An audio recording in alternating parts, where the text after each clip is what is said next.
dear colleagues. Good morning, good afternoon, and good evening, depending on from where you are joining us today. Indeed, we arrived to the last session of our low emissions gases day, which is about the trading of low emission gases. And I have the pleasure to welcome three speakers, and I would like to ask them also to turn on their camera. Sergey Savchuk, who is the Chief Investment and Business Development Officer of Vitagro Group. And indeed, this is the company which very recently, just a few weeks ago, has been enabling the first biomethane exports from Ukraine to the European Union.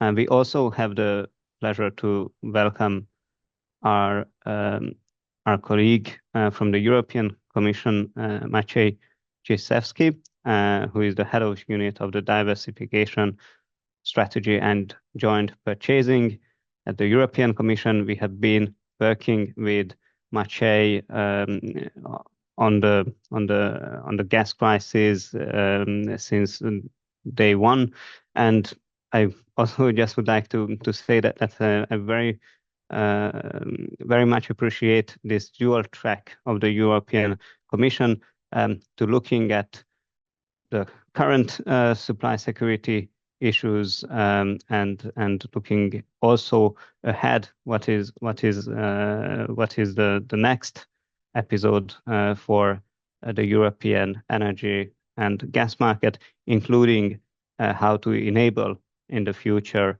hydrogen imports. So Maciej will speak also about the hydrogen mechanism of the European Commission. And we also have the great pleasure to have with us Mr. Kazumi Takahata from Tokyo Gas, where he is the general manager of e-methane business development. E-methane is a fascinating technology which might enable the long distance transport of clean methane in the future. So with that, I would like to give the floor to Sergey Savchuk to give us an overview of biomethane developments in Ukraine, and also in particular of this recent very positive developments about enabling biomethane exports to the European Union, despite the very challenging conditions in which Ukraine is these days. Sergey, the floor is yours. Thank you, dear Georgi. Thank you, dear colleagues, dear ladies and gentlemen. It is a big honor to me to speak in front of such distinguished audience. If you don't mind, I will show a little presentation.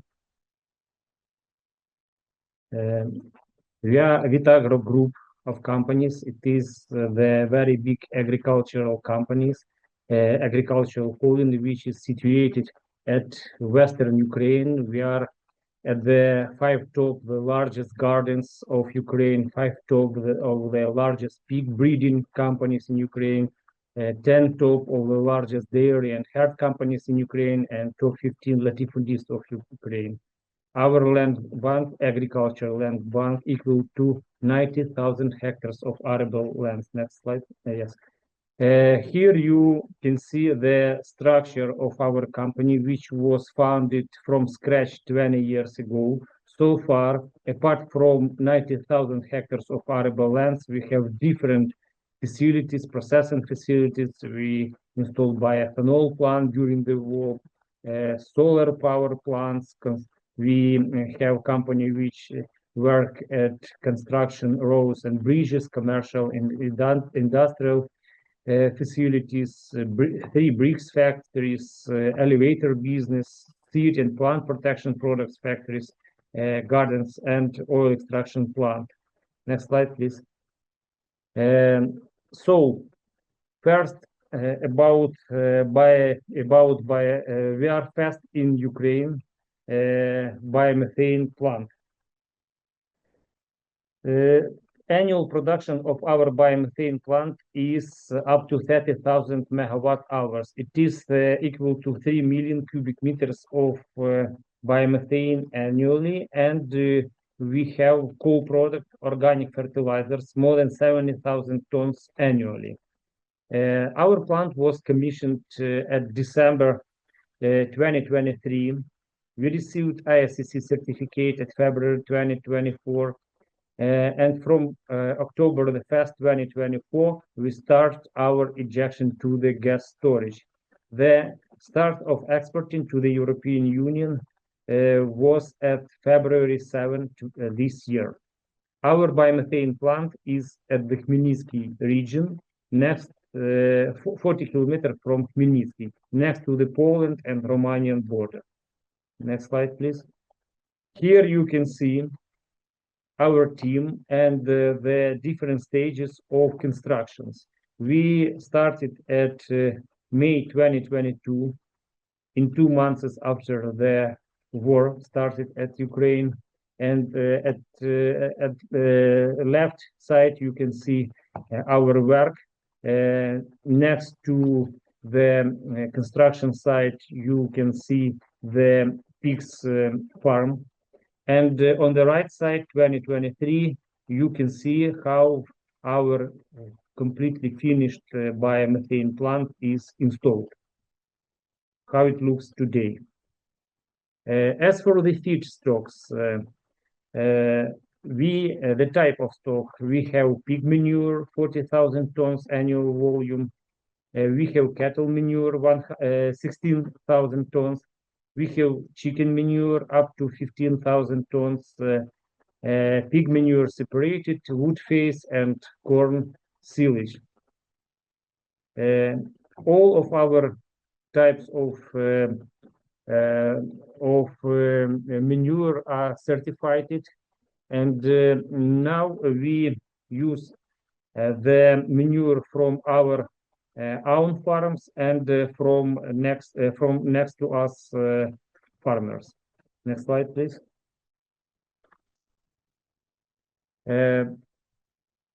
As for the biomethane projects in Ukraine, Vitagro is the first who started export, but you can see that there is additional biomethane plants from Galsagro and Chernihiv, 3 million cubic meters annually, MHP at Dnipro, 11 million cubic meters annually, Teofipol energy companies, Galsagro, Yumlik with 2 facilities, and additional MHP. This year, Ukraine will contribute to the European Union consumption of biomethane equal to 111,000 cubic meters of biomethane. We will export these volumes this year, during this year. Next slide, please.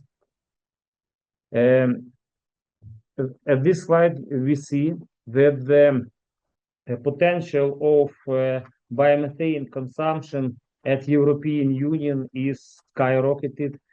We see a huge potential for biomethane because of the policies from European Commission. According to the European Biogas Association, up to 41 billion cubic meters of biomethane in 2030 must be consumed, and more than 150 billion cubic meters in 2050 could be produced in EU countries. Next slide, please.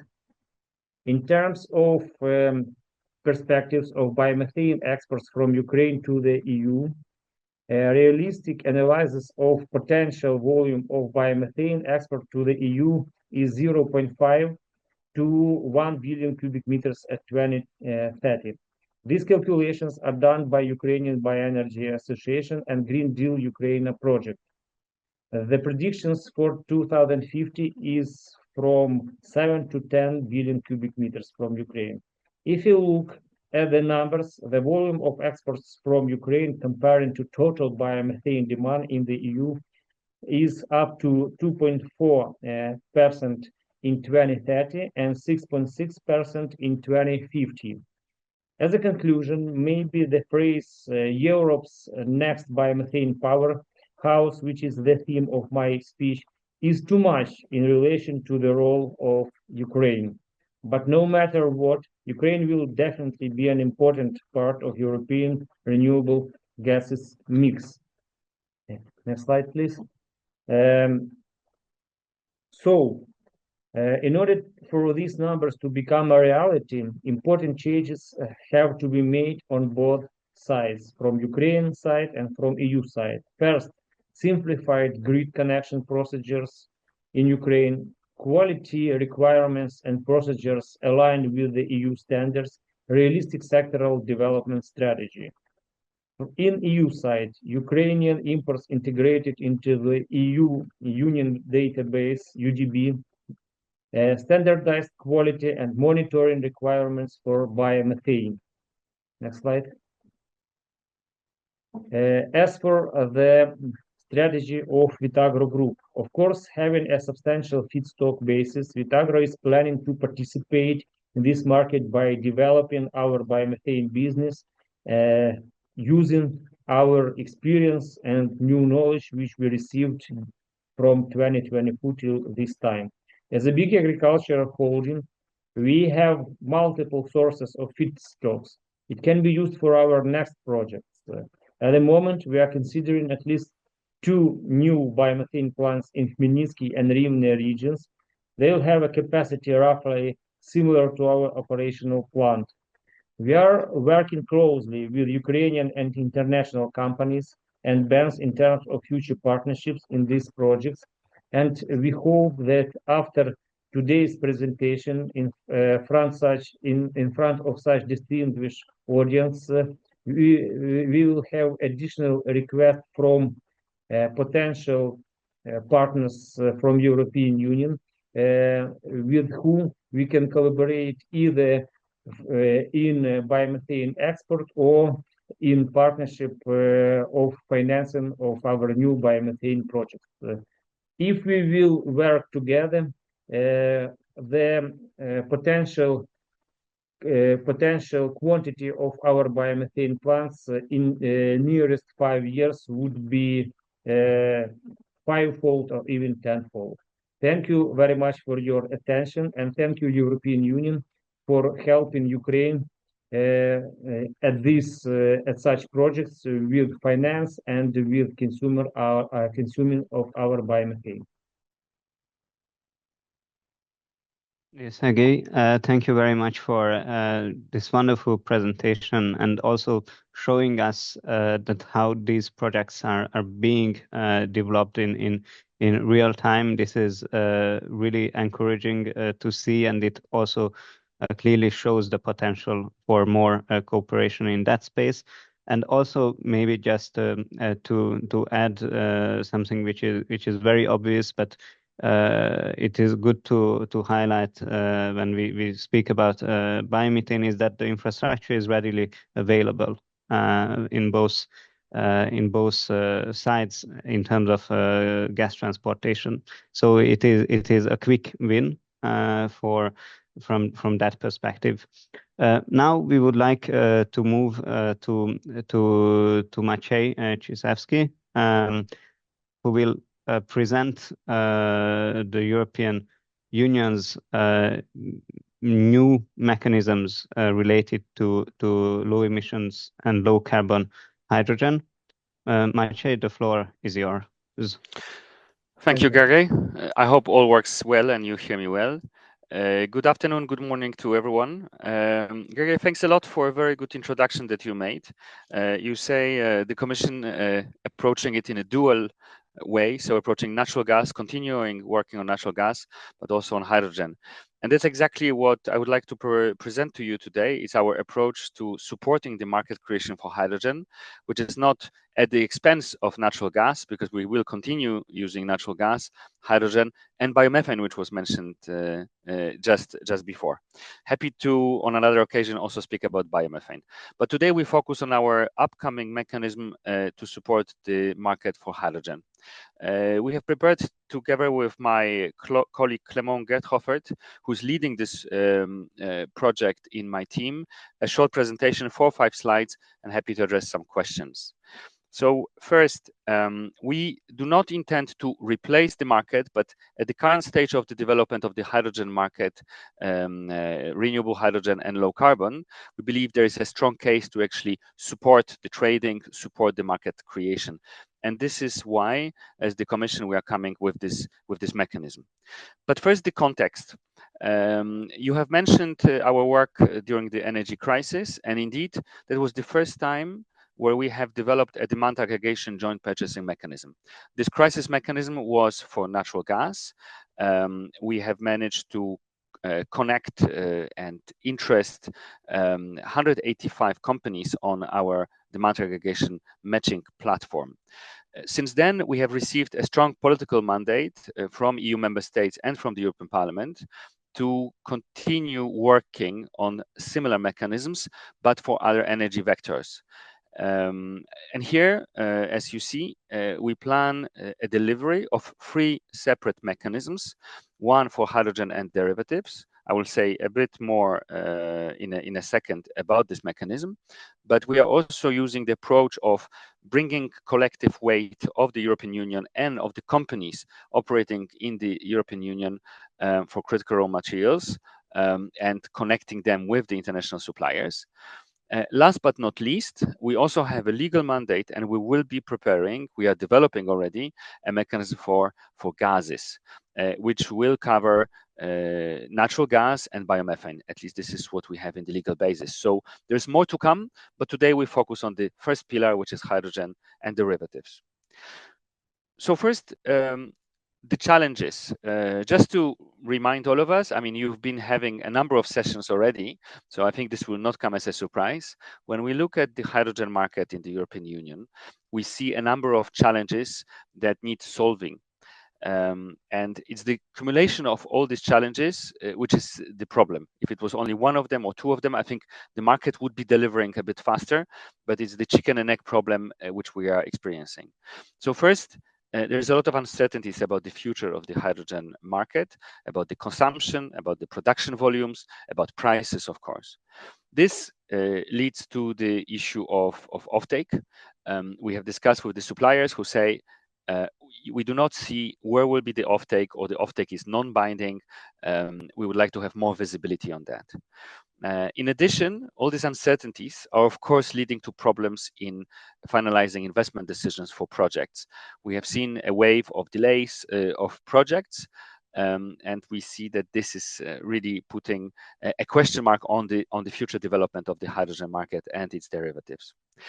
Finally, these 3 uncertainties, they have an important impact on the infrastructure development. The infrastructure developers, they're observing what is happening on the market, and they are not necessarily developing as quickly the infrastructure as it was foreseen. On the offtake side and on the supply side, the market players are looking into the infrastructure, because how can they commit to deliver or to offtake hydrogen or derivatives if the infrastructure is not in place? So this is the context, and this is where we come with the H2 mechanism. So the H2 mechanism is not a silver bullet, and I don't pretend that with our H2 mechanism, all these problems will disappear. However, this will be a very serious initiative, a cross-border horizontal initiative by the European Commission to address these challenges. There are 3 main drivers of our mechanism. The first one is we will be developing the demand, and we will be connecting the demand and the supply for hydrogen. Of course, the future demand for renewable and low carbon. So it will be a place where the demand will be presented and the supply will be able to react. The demand and the supply side will be matched, will be linked, and it will be up to the companies who are being matched to then continue the negotiations and discussions on the future supplies. The second driver of the mechanism will be to provide more visibility on the infrastructure developments. And here there will be at least 2 aspects of that. On the one hand side, we would like that our platform is used by infrastructure developers. If they want to present in a standard form what they plan, and they would like to receive some market input on the demand side and on the supply side to map better where the companies are seeing their future demand, then our platform will be open to them.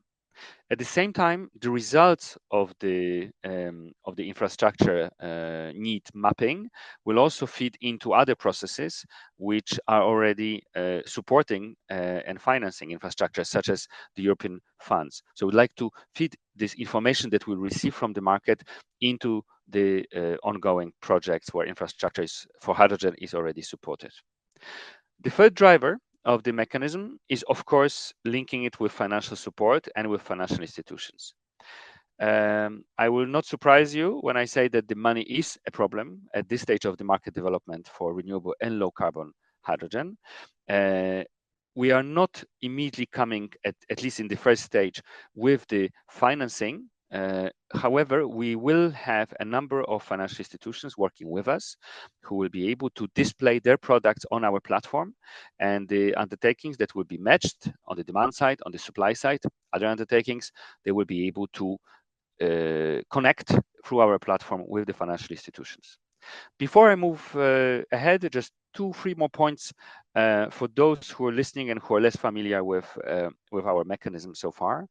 So the demand side of the mechanism will be very much a European demand. And on purpose, I don't say only European Union, I say the European side, because it will cover 27 member states of the European Union, but also energy community. So Ukraine, for example, is absolutely included. Then on the supply side, we will match these demand volumes with international suppliers. Here, we will go absolutely beyond the European Union, so there will be no obstacle for international suppliers from outside of the European Union to register on our platform and to play an active role. In terms of products, this is an important element I would like to signal here. I mentioned a lot hydrogen. Also, the name of the mechanism is hydrogen mechanism, but we will not focus only on hydrogen. We see a lot of interest actually on having derivatives present on our platform. So here I can already say that at least ammonia, methanol, and e-SAF are among the products that will be visible and that will be supported by the platform. So now to give you a glimpse, some practical glimpse of where we are heading with this mechanism, which is now in full development, by the way. I should have started with that. The mechanism will be operational by beginning of September, and the onboarding of participants will start already in June. But now more practically. So looking at from the perspective of the off-takers, we will operate the platform in rounds. So currently we plan 3 to 4 rounds per year. In each round, there will be a collection of demand and supply offers at the coming next after the collection of the demand. The principle of how the demand will be collected and how the supply interest will be collected is we will be working through calls for expression of interest. So for the off-takers, when there is a round and the companies have to register first to the platform, the process will not be very heavy. It will be without any fee. They will have to provide information about their expected products, volumes, deliveries, location, etc. From the off-taker's perspective. Then this information will be aggregated, but important, it will be aggregated per location, of course, but what will be then visible to the potential suppliers is both the aggregated volumes, but also disaggregated volumes, to make sure that we connect those that are most suitable to supply. Then this information will be published out for the suppliers, and suppliers will be able to review what type of product is expected when in which geographical location. And it will be for the suppliers then, after being matched with this demand, to react to one or several of the potential off-takers. What is important to note here is that once the entities are connected, unless they need some support from our side, it is for them to engage in commercial discussions. As we did for natural gas, the negotiations, the contracting is left to the companies. The European Commission will not be part of this process. So in conclusion, as I said at the beginning, we see a role for hydrogen and derivatives in especially decarbonization in a competitive way as we go ahead. For hard to abate sectors, we see interest from the shipping industry and from some other industries. Our mechanism will be open already this year. It is completely for free. It is a mechanism that we'll be developing as we go ahead. The initial time span of the hydrogen mechanism is 5 years. And with the initial feedback from the industry after the first rounds, we will be improving the mechanism. We'll be adding features to make sure that the mechanism is meeting the objectives of the industry on the demand side and on the supply side. Thank you, Gary. Thank you, Maciej, and indeed very, very encouraging to hear these developments. And now we are moving to, I would say it is in a way a hydrogen derivative to e-methane, and I would like to invite now Mr. Kazumi Takahata to make his presentation. Good afternoon, everyone. My name is Kazumi Takahata of the Tokyo Gas. It is a great honor to have the opportunity to present at the IEA's Low Emission Gases Day today, an event that brings together such an esteemed expert and stakeholder in the field of the energy. Today, I will be presenting on the topics about the Tokyo Gas initiatives towards carbon neutrality, a critical subject as we navigate the complexity of the achieving sustainability. Now move to the next slide. Before entering to the main story, I would like to introduce the Tokyo Gas itself in briefly. Tokyo Gas was established in the 1885, more than 130 years ago, and one of the largest energy companies in Japan. We supply energy roughly 9 million gas city gas customers and 3.9 million electricity customers. In addition, we import LNG more than 13 million tons per annum and own and operated 4 LNG receiving terminals, LNG vessels, and city gas pipeline we owned. Especially city gas pipeline, which is more than 66,000 kilometers, a very large infrastructure we owned. Under these circumstances, Tokyo Gas and we are focusing on how to be also decarbonizing by utilizing these infrastructures. Now move to the next slide. This slide outlines the long-term roadmap of the Tokyo Gas Group for the CO2 net zero society, a vision that we believe is not only necessary but also achievable, we believe.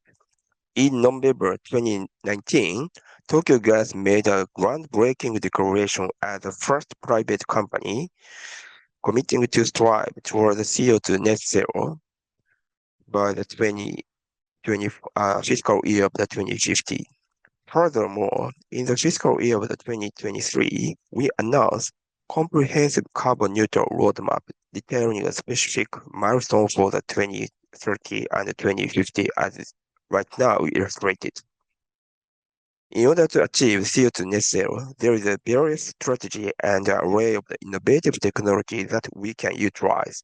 Among these, e-methane offers pragmatic solution for the decarbonization of the city gas, particularly in the heating sector, which is significant large portion of the Japanese and so our supplied energy consumption landscape. Next slide. Here is also some reports from the IEA. E-methane is defined as a low emission gas in the gas market report published by the IEA, which is the hosting of this conference. This report indicates a growing demand of the forecast for the e-methane in coming years, highlighting its importance in the global energy landscape. Now move to the main topics about the e-methane. On this slide, I would like to introduce the definition of the e-methane in more detail. Some portion of which has already explained from the beginning of this meeting from the meeting Mr. Skodas. E-methane, sometimes referred to as the e-natural gas or ENG in the European market, I suppose, is synthesized methane produced from the clean hydrogen and the CO2 that is captured from the industrial process such as the factories or thermal plants, and sometimes using a biogenic CO2. It serves as a measures to contribute to reduce the CO2 emissions and advance carbon neutrality by replacing conventional natural gas with greener alternatives. Significantly, existing gas infrastructure can be fully utilized to supply e-methane to customers, making its implementation not only feasible but also cost-effective because no additional cost for the applying basis.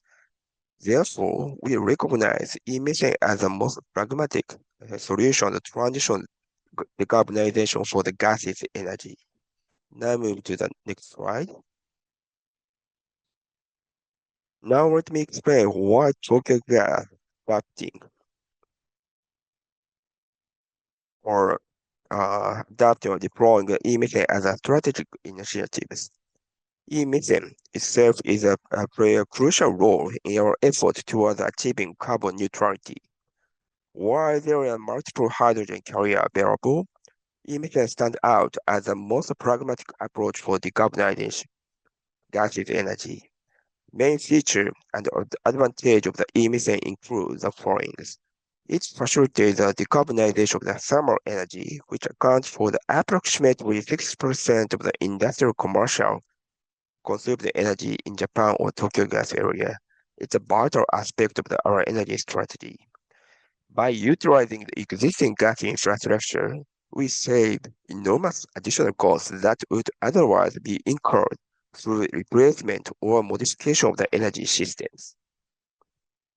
E-methane present a scalable solution that can be applied in other LNG exporting and importing companies globally, including regions in Asia and Europe. In addition, e-methane is recognized as in key international forums, which enhance its credibility and future deployment. Move to the next slide.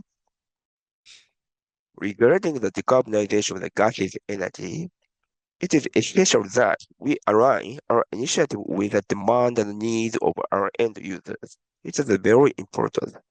This alignment will ensure the success of our strategy and solutions. It is crucial to note that there are growing expectations for the e-methane from the various industrial end users in Japan. As of now, we are receiving, as you can see on this slide, numerous requests from the end users for the private e-methane, indicating a strong market demand in Japan. Particularly, there are many voices of Japanese companies, especially within the manufacturing industry, chemical industry, or other industries that are substantially hitting demand, urging to provide e-methane as quickly or as soon as possible because they hope to be able to reduce the CO2 emission from their processes that are inherently difficult to be decarbonizing, hard to aviation sector especially. Notably, e-methane is highly regarded its economic efficiency and stable supply by the global companies that are aspiring to reduce CO2 emissions throughout all facets of their supply chain.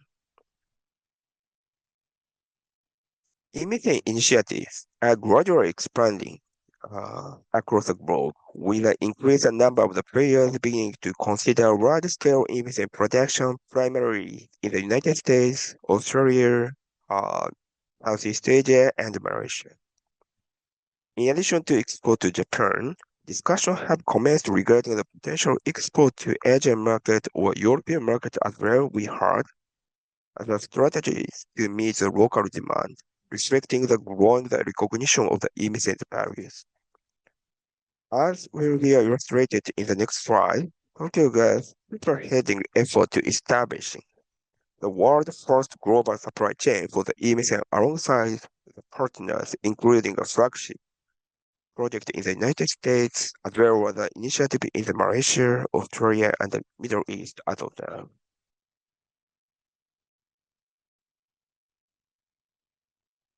Here is our main initiative for the global supply chain of the e-methane, which four projects we called.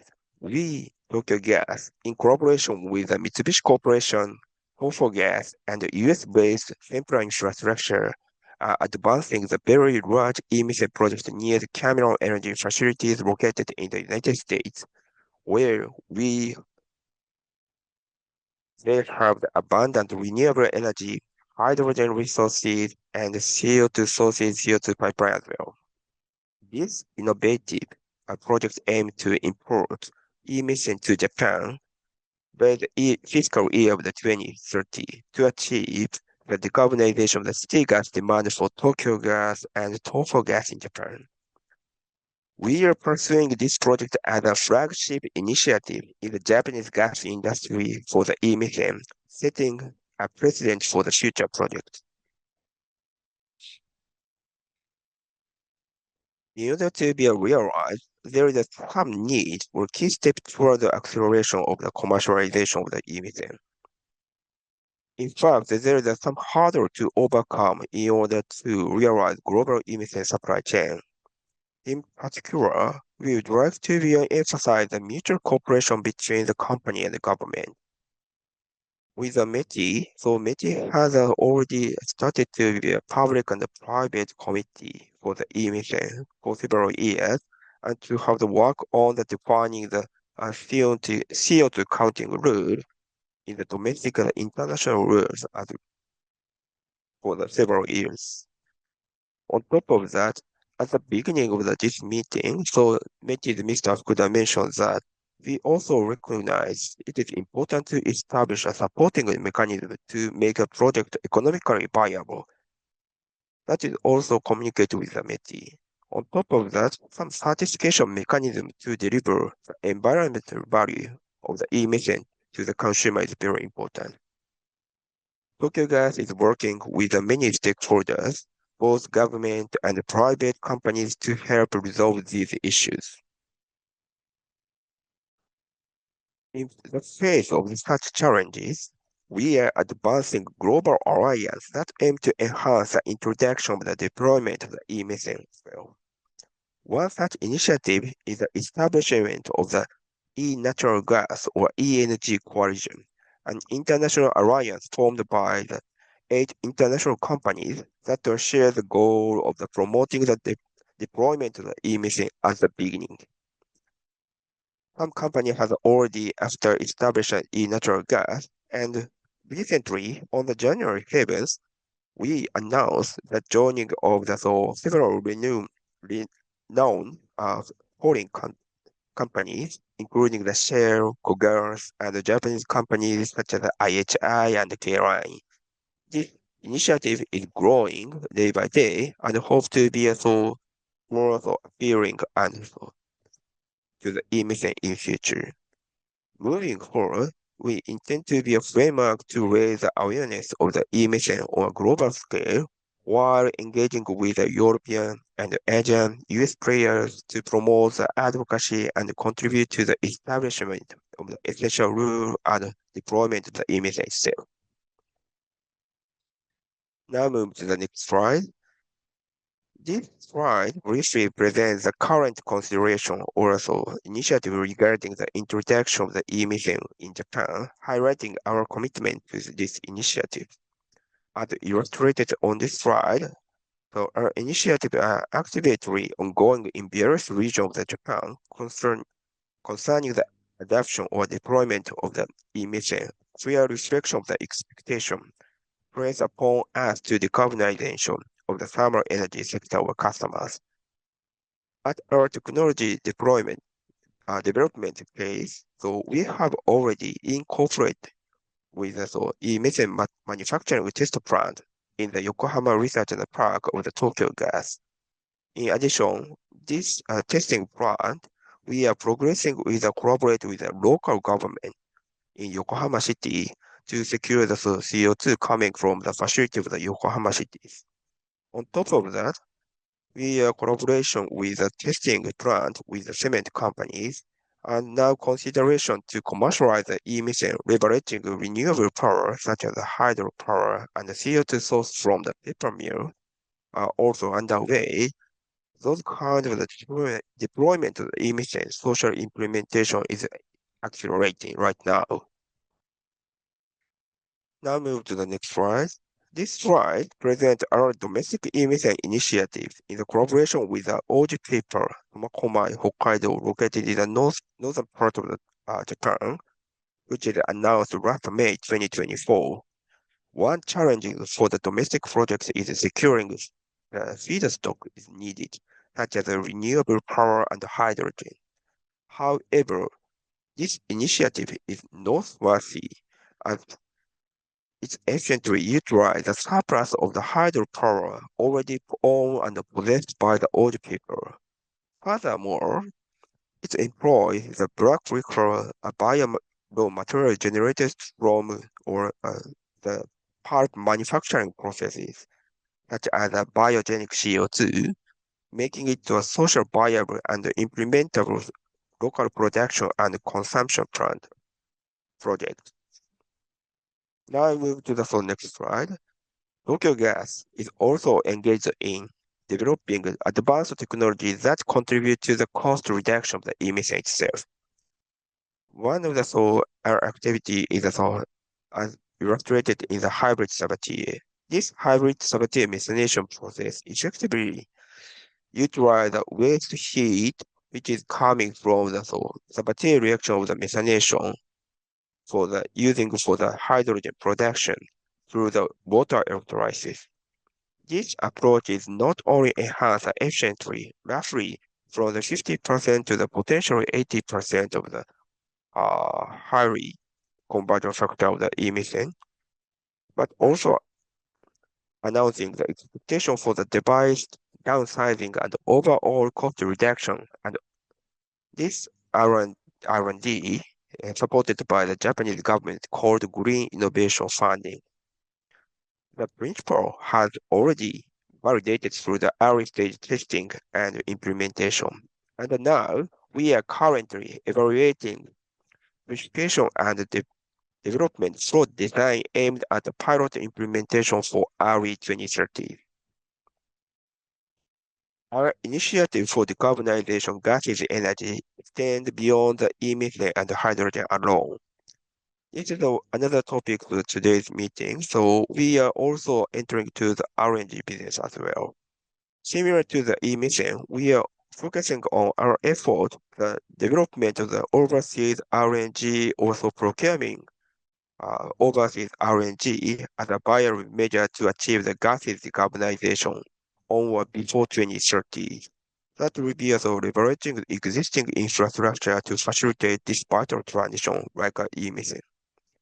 We have already started to import of the RNG sourced from the United States in the March 2024 that will be appealing and supporting some demand from our potential customers which is also requesting to receive the gases decarbonization energy before 2030. Moving forward, we are now exploring the newly LNG or RNG sources in order to be also secure the more higher volume in future and trying to be establish a newly stable supply chain by using the energy infrastructure in future. Beyond the aforementioned initiative, we are embarking on a variety of the efforts aimed at the decarbonization gases energy comprehensively. With respect to the hydrogen, we are conducting a targeted activity aimed at reducing the manufacturing cost of the green hydrogen itself. This includes developing a polymer electrolyte membrane, PEM-type electrolyzer cell stacks that are repurposed from our world's first commercialized household fuel cell technologies. We are operating hydrogen refueling stations and a local hydrogen pipeline network in Tokyo very smoothly to further support our initiatives. In terms of the CO2 management, we are trying to enter it for the CCS using our patented microbubble technology aimed at achieving efficient CCS implementation as well. Additionally, we are actively utilizing the CO2 recovered from the exhausted gas in applications such as the CO2 segregation in concrete, which we call it the CO2 sequence. Sometimes, and so we have already entered to and discussing about the DAC with some trading house. In addition to the e-methane, we are considering offering a wide range of the decarbonization services tailored to our customers' diverse needs and circumstances in future. Finally, here is a summary encapsulating our key point and outlook. We believe that e-methane as a measure of the decarbonization gases energy can be effectively utilized existing energy infrastructure and a more pragmatic one. That's why we consider it the most realistic approach among the hydrogen carriers available in the market today. On top of that, we believe that achieving the decarbonization in the thermal sectors will not only contribute to the significantly to growth of the Japanese gas industry or energy industry, but also to have the positive impact on the global development of the energy world or sustainable society as a whole. That's why we aim to contribute through the various comprehensive measures, including e-methane and RNG, and hope to be a sole LNG plus credit in future. Thank you very much for your attention today. It has been a privilege to share our initiative and vision with all of you. Thank you.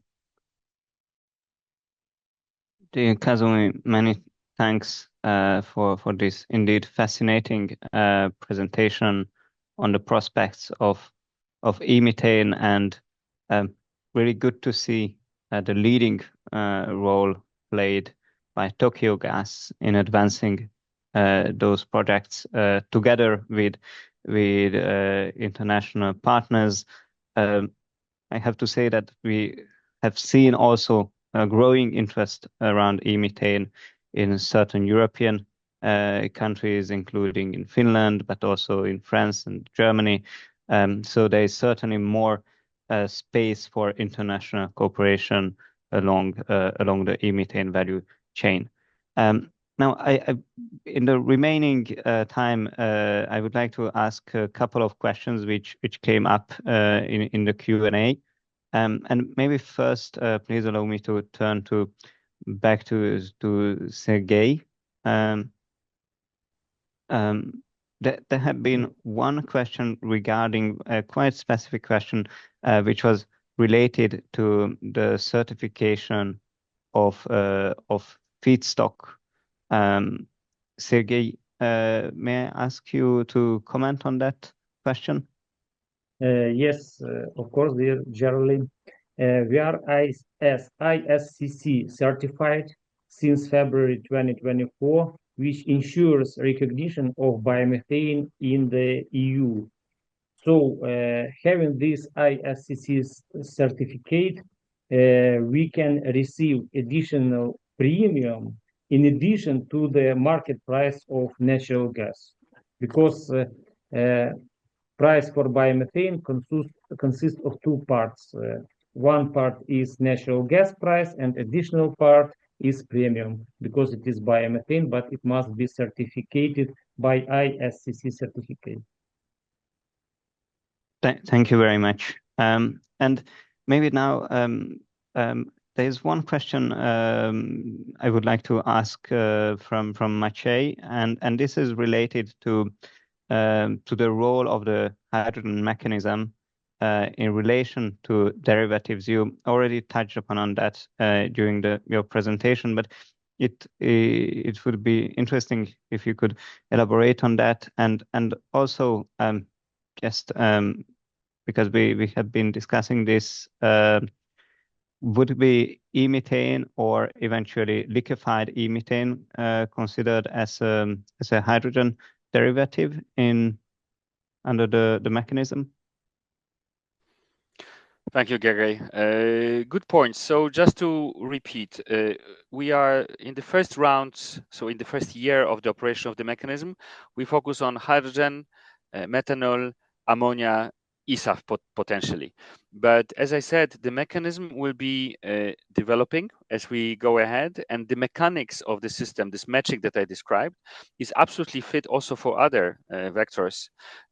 So e-methane, why not? So I think we're starting with the 3-4 that I mentioned, but we think that that's why I was listening with a lot of interest also to colleagues from Tokyo Gas, because I think it will be open to this. We haven't decided on this yet, but in the next 2-3 years, absolutely. If you allow me just 2-sentence reply to the questions I saw in the chat, because it's largely about, it's a very timely question. There will be a delegated act on what will be considered low carbon hydrogen. We have a legal obligation to come up with such a delegated act this year by August, but we are speeding this up, and most likely we will be ready with this information, with this delegated act already in the next weeks, 2 months maximum. And finally, on certification, the users of the H2 mechanism will be declaring which certifications they already have and for which they are applying. Thanks, Gary. Thank you so much, Maciej. And maybe we can turn back to you, Sergey.